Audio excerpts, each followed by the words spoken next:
Vous savez, parfois on croit bien connaître notre quartier, nos amis, notre propre chambre, mais si quelque chose de sombre s'y cachait, je vais vous raconter ce qui est arrivé à une amie à moi, pour que vous compreniez. Cette histoire, c'est celle de Léa. Elle venait de trouver un petit appart vraiment pas cher. Vieil immeuble, plancher qui craque, mais bon, un charme ancien quoi. Sauf qu'après quelques semaines, elle commence à entendre des bruits la nuit. Pas juste des craquements, non, comme des pas. Des pas lents, comme si quelqu'un marchait, s'arrêtait devant sa porte, puis rien. Une nuit, elle me texte à 3 heures du matin. « T'es réveillé ?» Da. Cette fois, elle avait entendu des pas dans sa chambre. Elle était sûre qu'elle n'avait pas rêvé. Elle a senti son téléphone vibrer, et là, elle voit que l'appel vient de son propre numéro.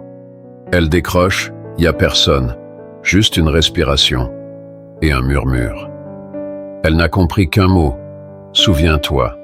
Elle n'a pas dormi de la nuit. Le lendemain, elle commence à fouiller, à chercher l'histoire de l'immeuble. Elle découvre qu'avant elle, le locataire d'avant avait disparu. Tout avait été laissé en plan, même le téléphone. Léa a alors remarqué des choses chez elle qui n'étaient pas vraiment à elle. Des affaires oubliées, des souvenirs bizarres. Quand elle a enfin déménagé, Léa a réalisé une chose. Dès le début, elle savait que quelque chose clochait. Mais elle s'est convaincue que ce n'était rien, qu'elle exagérait. Le loyer pas cher, les pas dans le couloir, c'étaient des signes. Cette histoire, ce n'est pas juste une légende pour vous faire peur. C'est un rappel. Écoutez votre intuition. On sent souvent les choses bien avant de pouvoir les expliquer.